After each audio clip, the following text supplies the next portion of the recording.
We are on boss, we're on bot, we're on bound, and we will become undeniable.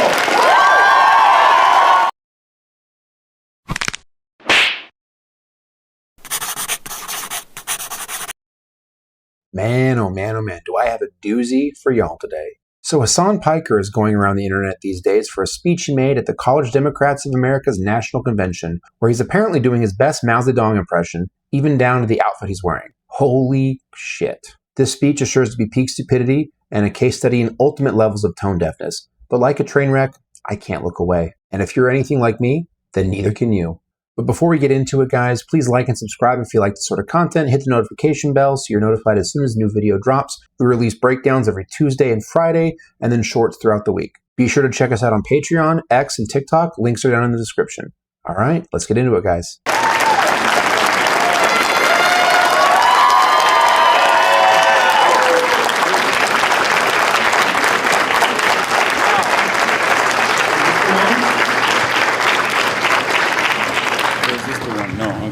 This is what we're using, right? Okay. This might be a little... Put it on the top. I'm gonna fix it. Yeah, it's a little bit short for me, unfortunately, so apologies. Okay. Brought a little bit of Diet American Dew with me on stage. It's reflecting pool colored.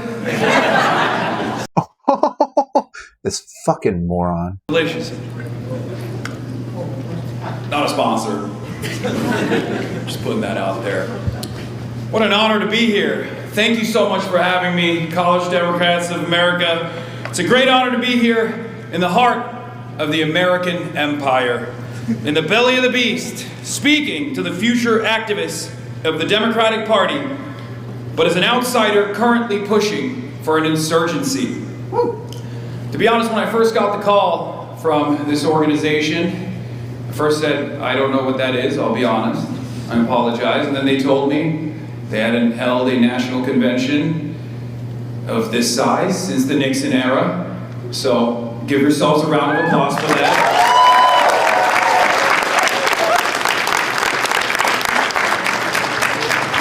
And then I was a little worried. I'll admit. Me and the Democratic Party were not so close as of late. As many of you know, I thought to myself, perhaps the Center for American Progress has set up a trap for me. Near attended, are you in the room? I apologize for everything I've said. After all, it's not a secret that there are many, many people in the Democratic Party that wish that I would go away, who wish that this movement would go away. Well, I'm here to tell you, we're here to stay.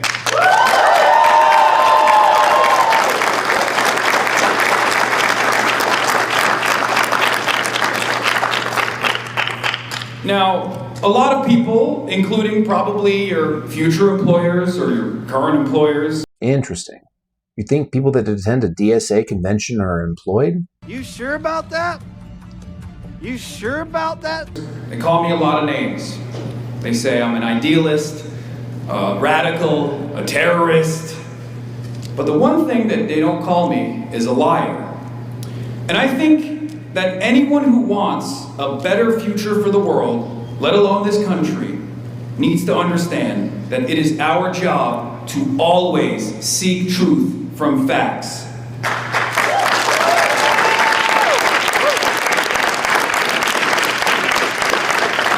Ah, yes, the truth, the truth, the truth, the truth. Do you think Hasan's known for telling the truth? Remember how truthful he was about Kyle Rittenhouse or the Covington kids? Or saying America deserved 9/11? Remember when he said Russia would never invade Ukraine? Or do you remember when October 7th happened and Hamas was committing sexual violence against Israeli women? He called them grape fantasies or grape hallucinations. The truth is not in his wheelhouse. But notice what else he's doing here too, this moral grandstanding he's doing. This is a pattern that you'll notice throughout the rest of the speech. We must always expand our knowledge of the world around us and to use that knowledge to build a worldview. And then we can move on to change the world. And the reason why I stress this is because a lot of people, they see this as a career. And I work with a lot of campaigns. I've worked with establishment Democrats in the past, and right now I'm working with a lot of democratic socialists all around the country.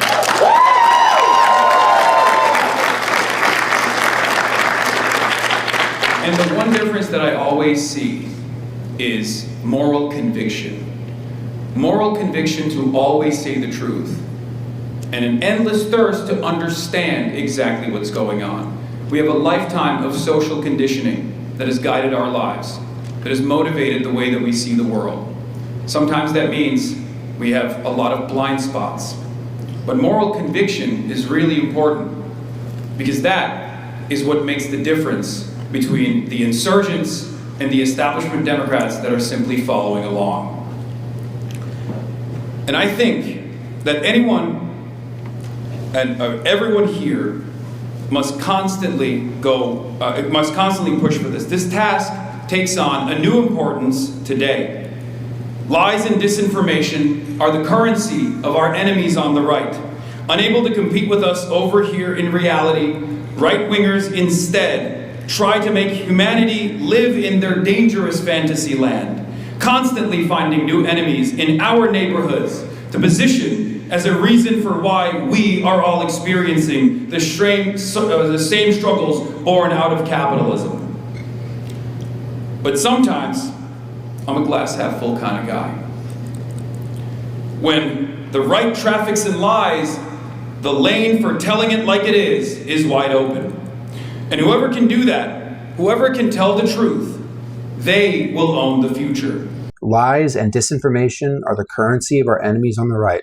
So this is classic well poisoning. He hasn't argued or proven that Republicans are liars. Essentially what he's doing here is he's taking advantage of your confirmation bias to preemptively prime you to doubt whatever the opposition, or Republicans in this case, will say. In an actual debate, this would work a little more effectively because he would have a speaker that he's discrediting, but it's the same tactic. He's also feeding into a very strong us versus them dynamic, which you'll see pop up over and over again throughout the speech. And really, we're going to call Republicans the one who peddle in lies and don't live in reality?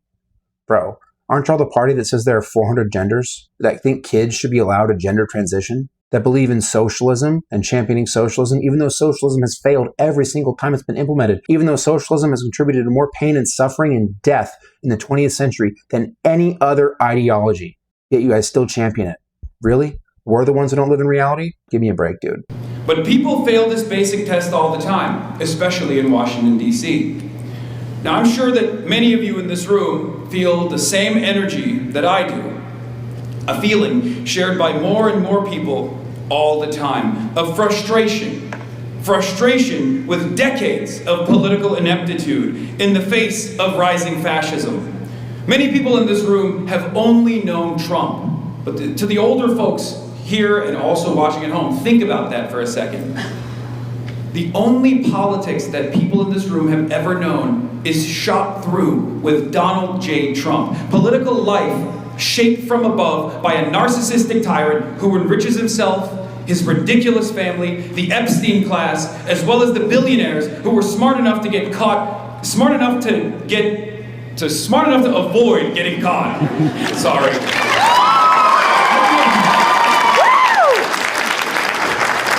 As well as the billionaires who were too smart to get caught, going to Little St. James, and even a billionaire who was uninvited from Little St. James Island because his lives were that atrocious for the pedophiles. Although American politicians have never been much at truth-telling, for over 10 years, the terms of our discourse have been set by a megalomaniacal pervert. The late writer Mike Davis summed up our situation well in his final published essay a few years ago. He said, "Unlike the high Cold War when Politburos, parliaments, presidential candidates, and general staffs to some extent balanced megalomania at the top, there are few safety switches between today's maximum leaders and Armageddon. Never has so much fused economic, media, and military power been put into so few hands.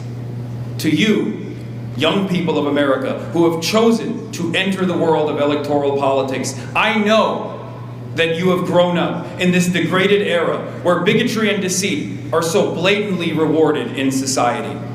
An era in which our rulers would rather choke us with wildfire smoke than re-examine how our way of life damages our planet, the only home we'll ever know.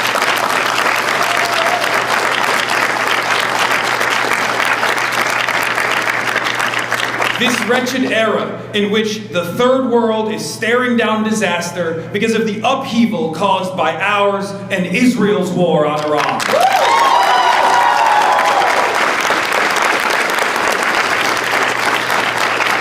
This ridiculous era in which a Supreme Court dominated by religious nutjobs rewrites our laws at will.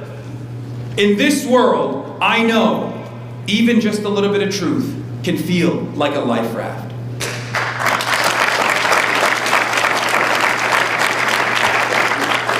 It's why so many of you are in this room, because you meet other people like yourselves and you talk about these problems together and you feel both less alone and closer to the truth. Now, it's fair to say, as I've repeated over and over again, as you all know, that I am not a friend of many people in the Democratic Party. But that's okay. In politics, if you're everyone's friend, then you're no one's friend.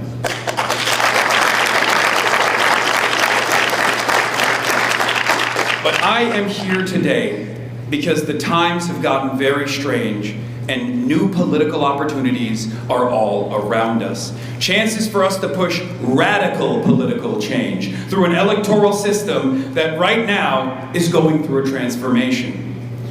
You can feel the changes with every news story. This sense of backlash that's in the air. Inflation is not under control. Data centers that no one wants are taxing energy grids, fueling an AI bubble that may not really replace you, but will get you laid off regardless. It seems like every week our masked Gestapo, ICE, kills another innocent person. In all my years, I don't remember seeing this much blood on American pavement. Calling ICE a Gestapo. I mean, bro, this is just more well poisoning and more loaded language. Now, anything said about ICE is going to be seen through that lens. Now, look, ICE isn't perfect, but most of these people that ICE ends up having to shoot are far from innocent. Alex Preddy, Renee Good were both purposely agitating ICE in order to provoke a violent, possibly lethal response. And that's what a lot of those activists did in Minneapolis. They were trying to provoke ICE to get them to do something stupid so then they could say, oh, look how horrible ICE is. And unfortunately, a few ICE officers took the bait. But when your life is being threatened, such as when, I don't know, somebody is about to drive a car into you, or somebody's resisting arrest when they have a gun on them, come on. These people aren't innocent. They're provocateurs. And sure, there have been people that have died in ICE custody or died at ICE's hands that didn't deserve it. But then on the other hand, you have guys like Geraldo Campos. The dude was a convicted sex offender of crimes with minors. And you stand with him? No. Okay, but this is the party lecturing us about morals. Give me a fucking break. I often say that the United States is an empire in decline. And home, that means we are a nation in crisis. But where so much of Washington sees dangerous instability, I and many of you see promise. I see a real opportunity to change this country's trajectory, to improve the lot of humanity. And I know you feel it too. It's rooms like these that remind me just how many people see right from wrong and want to do something about it.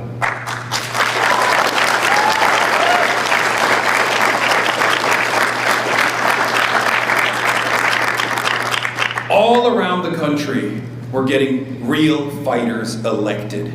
Fighters who see the crisis and can describe it in clear and truthful terms. This means demanding an end to the endless wars, an end to profiteering off of healthcare, an end to the rule by people who put the interests of capital over the interests of the working class.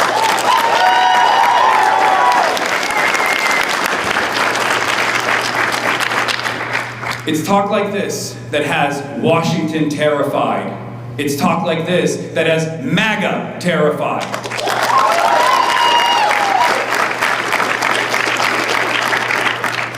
These people in hate movements who try to control our lives are most afraid of popular action, of democracy, of the people. They're afraid of us because of the simple fact that there are more of us than there are of them. There always have been, and there always will be. There are more good, decent people with moral conviction who find it unfathomable that the wealthiest nation on earth chooses to spend its billions blowing up schools overseas rather than building schools in our neighborhoods. Kind people who can't understand why, in the wealthiest nation on earth, there are hundreds of thousands of people who will go to sleep outside tonight, and millions more who live paycheck to paycheck.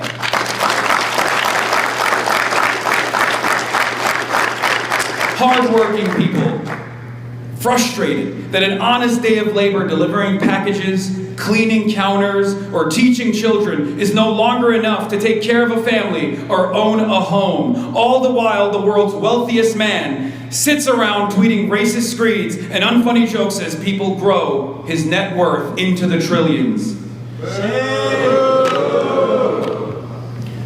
I should add that none of this is an accident.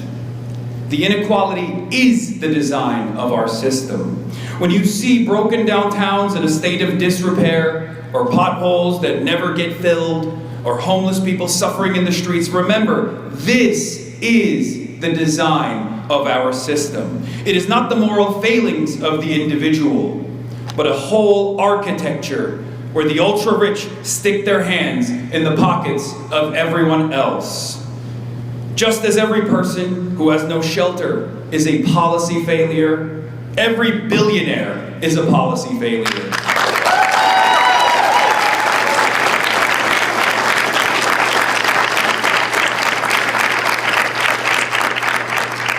But just as every billionaire is a policy failure, every congressperson who's refused to change these policies have failed you, have failed all of us.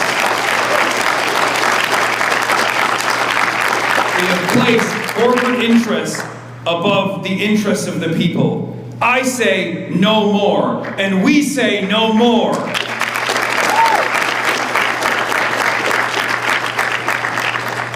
I've traveled all around the country. I've talked to countless people over dozens of protests, gone to rallies, I've gone to marches, I've gotten shot at by my own law enforcement that I pay with my taxes the salary of. And all I ever hear from the people by my side is no more. And not just, thank you.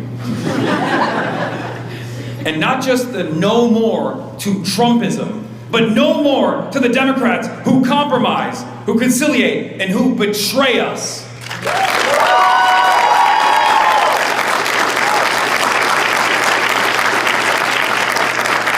No more to the fascist reactionaries, but no more to the Democrats who will collaborate and cooperate with the fascists, who will fund ICE, who will fund Israel, who will help poison the planet, who will stiff workers and help bosses.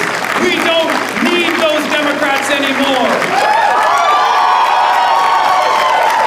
In fact, we have a message. We are coming. We are unbossed. We're unbought. We're unbound. And we will become undeniable.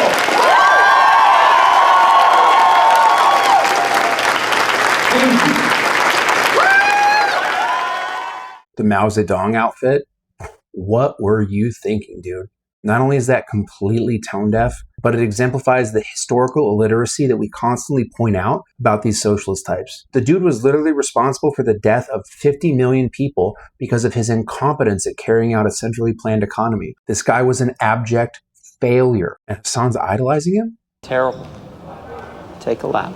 Throughout this video so far, I've primarily been focusing on the content Hasan's been saying, with a little bit of argumentative analysis thrown in. But now I want to take a moment to look at some of his prominent rhetorical tactics. The three biggest rhetorical issues that stand out to me are as follows. 1. Well poisoning and loaded language. This was probably the most prominent strategy he employed throughout the speech. Let's look at a concrete example where he said lies and deceit are the currency of our enemy on the right. This serves as a rhetorical preemptive strike of sorts that also hijacks your confirmation bias and primes you to mistrust what a Republican says or what his hypothetical opponent might say. And this feeds in nicely into what's called loaded language. So loaded language is deliberate word choice designed to not simply describe something, but to evoke a strong emotional reaction before the audience gets a chance to evaluate the underlying claim. An example would be saying Gestapo, ICE, fascist reactionaries, religious nut jobs, things like that. You'll notice the word choice is extreme. Gestapo, fascist, nut jobs. That's done deliberately, folks. These two rhetorical tactics play a very important role for Hasan's argument. They serve to predispose Hasan's audience against competing viewpoints before those viewpoints are ever examined. Second was begging the question, also known as circular reasoning. This occurs when the speaker assumes the truth of what he's trying to prove is self-evident, rather than providing information which proves it. Some examples from his speech include, inequality is the design of our system, or every billionaire is a policy failure. He doesn't actually prove that these claims are true, but he assumes they're self-evident and embeds the conclusion within the claim. And the third rhetorical tactic, which showed up a lot, is moral grandstanding. Moral grandstanding is the use of moral language or moral self-preservation to indicate one's own virtue.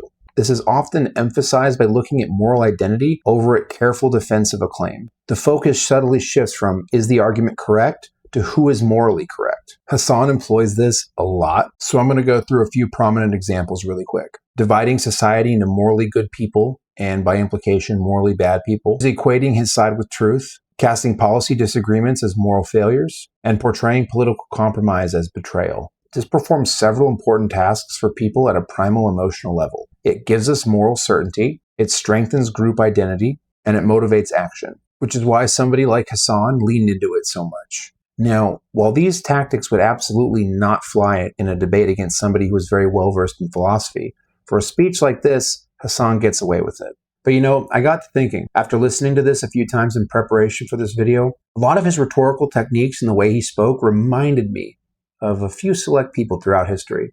I don't know, man. Maybe it was just me, or maybe it was the Mao Zedong getup, but he came off a little dictatory to me. But in many ways, I'm not really worried about Hasan Piker. He really just appeals to the extreme fringe of the left, and for how loudly they scream and how often they show up on social media with blue hair, throwing a fit, or behind the counter at your local Starbucks, they seem far too volatile to actually be able to climb the political ladder. And thank God for that, because having a nut job like Hasan in power would be truly disastrous. Anyways, guys, those are just my thoughts. Let me know what y'all think down in the comments. And if you like this sort of content, be sure to like, subscribe, and hit the notification bell so you're notified the second a new video comes out. Remember, we're on Patreon as well, so if you subscribe to our Tier 1 membership, it's only $3 a month, and it helps me continue to make awesome content like this. Thanks for watching, and I'll catch you on the next one. Are you looking for more content like this? Hit that subscribe button and check out the link on screen. Come on, you know you want to do it.